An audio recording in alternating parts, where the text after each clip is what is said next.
This last collection of letters were written by multiple authors, and we're just going to go ahead and group them all together as you begin to finish the New Testament in 100 days. Hebrews is unique because it's the only one where we don't have an author that's clearly articulated in who it is. We know from the way that the New Testament was constructed that those who were closest to the letter believed it had an apostolic author or apostolically approved author. So we can trust that the people closest to it believed it was trustworthy. James is written by Jesus' half-brother James, perhaps the first epistle written as is in the New Testament era, somewhere around 45 to 47 AD. Then we get into letters from Peter to scattered churches, 1st and 2nd Peter. And then 1st, 2nd, and 3rd John, written by the Apostle John, who also wrote the Gospel of John, to scattered churches as well.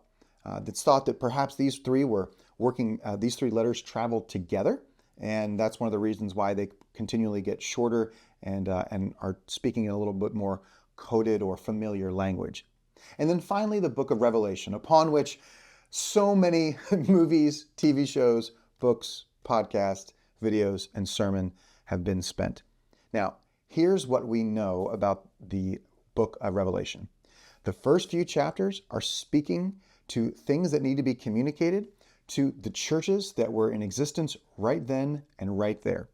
The last few chapters are speaking to the second coming and the end of the age into the new Jerusalem, a new heavens and a new earth where we're all living in reconciliation with Jesus.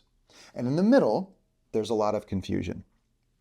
Different philosophies of, is there an actual millennial return of Christ? Are we in that right now? Is this the church age? How much is literal and how much is prophetic? When are things coming? How can we understand any of this? Let me tell you what I think the most important part of the book of Revelation is. Jesus is victorious.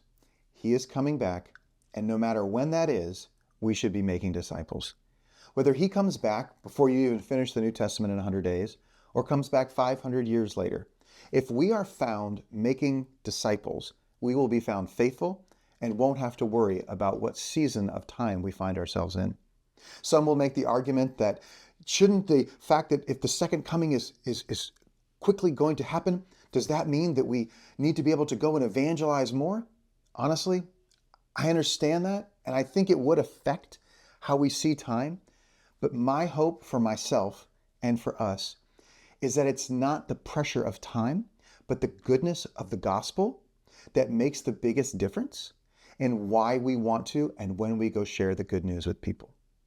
I want to thank you so much for enjoying the New Testament in 100 days. Well, if you wanted to pause that part until we get to the end, you can. But thank you so much for this journey. I hope it's been an encouragement for you. I hope it's not the last time that you go through this study. And I hope you find the very next thing to help you dive into the Word of God, not to check off a list or to finish a study, but grow closer to and more like Jesus, to become disciples of God who learn, obey, and teach others to do the same.